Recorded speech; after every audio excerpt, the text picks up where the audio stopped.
John Kramer spent 8 films claiming he wanted people to appreciate life, but every choice he made proved he wanted the exact opposite. Spoilers ahead. Across the Saw franchise, John positions himself as a teacher, a reformer, someone who creates brutal tests to shock people into valuing their existence after they've wasted it through addiction, dishonesty, or moral compromise. And the films present this philosophy as twisted but internally consistent, as though John truly believes that physical suffering can rewire a person's relationship with being alive. The problem is that John's actual behavior, his trap designs, his victim selection process, and the way he grooms his apprentices reveal a completely different motivation, one that has nothing to do with rehabilitation and everything to do with control. And the franchise never forces him to reconcile the gap between what he says he wants and what his actions consistently demonstrate he needs. John claims he's offering second chances, that he never kills anyone directly, that the traps are winnable and the choice to live or die belongs entirely to the victim, which sounds like a coherent moral framework until you examine the details of how these tests actually function. The traps are designed with failure rates that border on impossible, requiring victims to endure levels of pain that would cause shock, blood loss, or psychological collapse long before they reach the escape mechanism.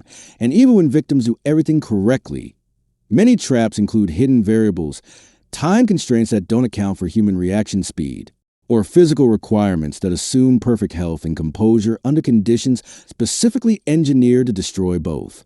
If John's goal were truly to help people survive and transform, he would design tests that challenge resolve without requiring superhuman pain tolerance. But instead, he builds machines that feel less like teaching tools and more like elaborate punishments with thin educational veneer. And this distinction matters because it exposes what John is actually seeking, which is not the victim's growth but their suffering. The victim selection process tells the same story, because John doesn't choose people randomly or based on who needs intervention most desperately. He selects individuals who have personally wronged him, who represent categories of human behavior he despises, or who fail to meet standards he retroactively applies to justify their torture. In the first film, we learn John targets a man who faked illness for sympathy and a doctor who showed coldness during John's cancer diagnosis, both personal grievances dressed up as moral instruction. And as the series progresses, this pattern intensifies with victims, including people who performed John's medical procedures, insurance adjusters who denied his experimental treatment, and individuals whose crimes are often far less severe than the punishment John designs for them. A man who truly wanted to rehabilitate wouldn't need personal connection to his subjects. He'd target the worst offenders, the serial abusers, the predators who destroy lives without remorse. But John consistently avoids those people in favor of individuals whose primary sin was disappointing him or embodying traits he considers weak, revealing that his test subjects aren't students in a brutal classroom, but rather actors in John's ongoing psychodrama about his own perceived victimization by an uncaring world. The apprentice dynamic exposes the deepest layer of John's actual need. Because he doesn't recruit helpers, he grooms broken people into extensions of his will. And the way he selects Amanda, Hoffman, and later Lawrence demonstrates that John isn't looking for partners who might challenge his philosophy or improve his methods, but rather followers who will absorb his worldview completely and perpetuate it after his death.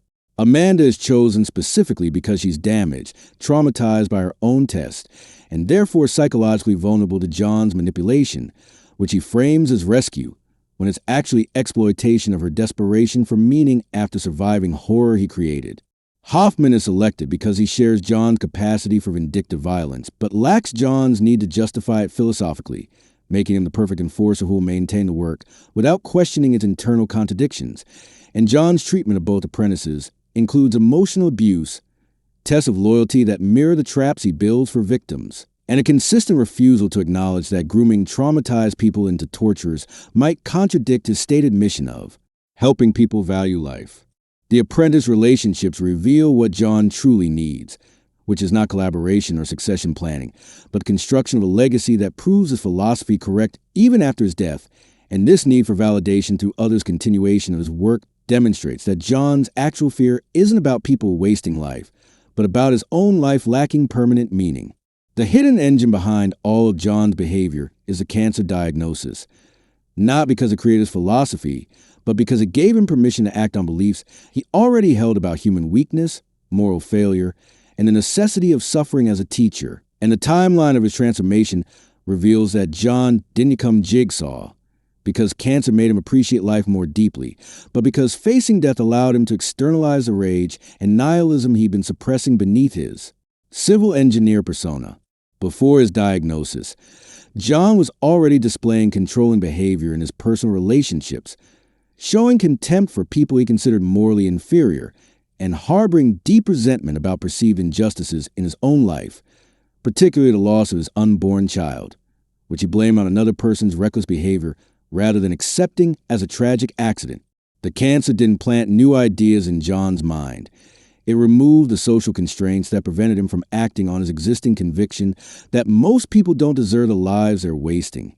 And once he had a terminal diagnosis, he could position himself as someone who had earned the moral authority to judge others because he was facing death with clarity they lacked, when in reality he was simply using his illness as a shield against criticism of what was always going to be sadism, dressed in philosophical language.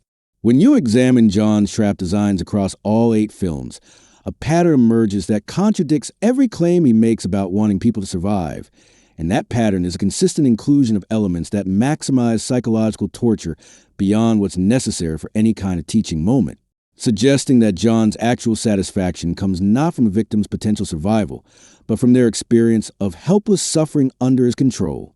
The reverse bear trap in the first film is often cited as evidence that John's traps are escapable because Amanda survives it, but examining the mechanism reveals it required her to cut open a living person's stomach, retrieve a key, and unlock the device in under 60 seconds while fighting sedation effects, which isn't a test of will to live, but a test of whether someone can commit extreme violence while impaired. And the fact that John celebrates this as rehabilitation rather than recognizing he forced someone to murder under duress shows how disconnected his interpretation is from the actual psychological impact of his methods. Later traps become even more elaborate in their cruelty, including scenarios where victims must choose which loved one dies, where they must harm themselves in ways that guarantee permanent disability even if they survive, and where the pain is so extreme that passing out would mean automatic failure. And all of these design choices reveal that John is optimizing for suffering intensity rather than teaching effectiveness, which only makes sense if the suffering itself is the point and the survival is merely a legal technicality that lets John claim he's different from a common murderer. The core fear John never acknowledges, the psychological wound that drives every trap, every apprentice, every self-justifying speech about appreciating life, is that his existence had no inherent meaning, that his work as a civil engineer building things that would outlast him wasn't enough to justify his time on Earth, and that facing death without having affected the world in some permanent, undeniable way would mean he lived and died as just another person who consumed resources and then disappeared. This fear is so threatening to John's self-concept that he can't examine it directly. So instead, he builds an entire philosophy around the idea that other people fail to appreciate life, projecting his own existential terror onto victims.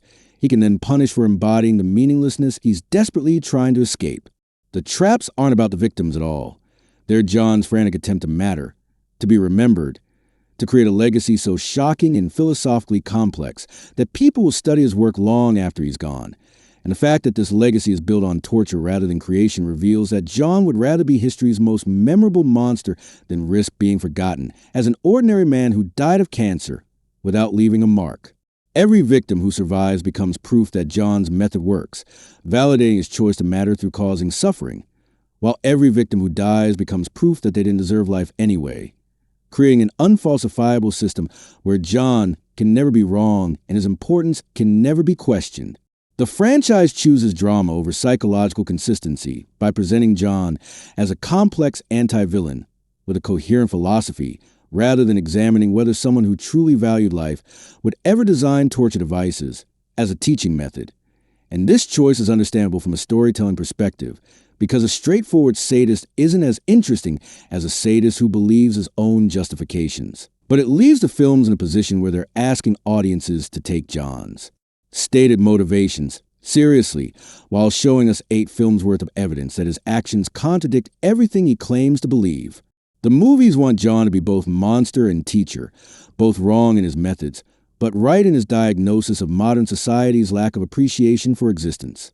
And this ambiguity works as entertainment, but falls apart under analytical pressure, because there's no version of these events where designing a shotgun carousel or a needle pit or a Venus flytrap could be considered anything other than elaborate murder with extra steps.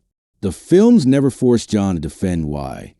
If he truly wanted people to appreciate life, he didn't use his engineering skills to create rehabilitation programs, support groups, or intervention methods that didn't require industrial torture equipment. And they never ask why someone who claims to value life spends his final months building machines specifically designed to make death as terrifying as possible for people he's decided don't deserve to live. The psychologically consistent version of John Kramer is simpler and darker than the films want to admit.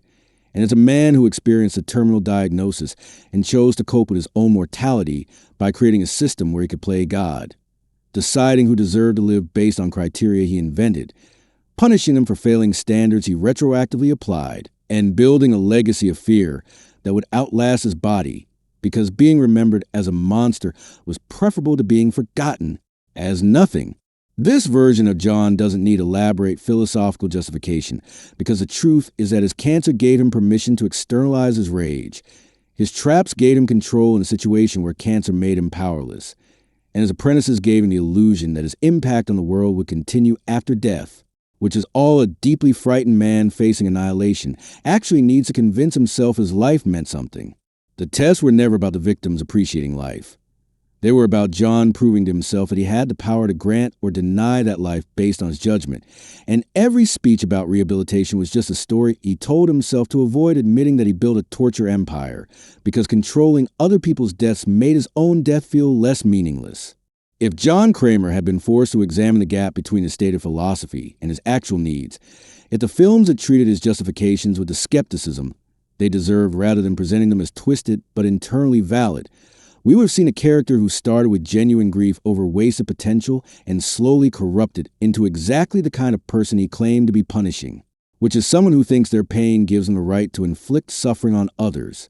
But the franchise needed its philosophical killer, its elaborate puzzle boxes, its ongoing mythology about a man who didn't kill but orchestrated death. So it never interrogated whether someone who spends their final days building bear traps and razor wire mazes might have motivations less noble than helping people find meaning. And that choice to preserve the mystery over examining the psychology is why John Kramer remains compelling as a character, but completely incoherent as a moral philosopher. The real lesson of the Saw franchise isn't about appreciating life before you lose it. It's about how easy it is to mistake control for care, punishment for teaching, and sadism for salvation, when you need to believe your suffering has made you wise instead of simply making you cruel.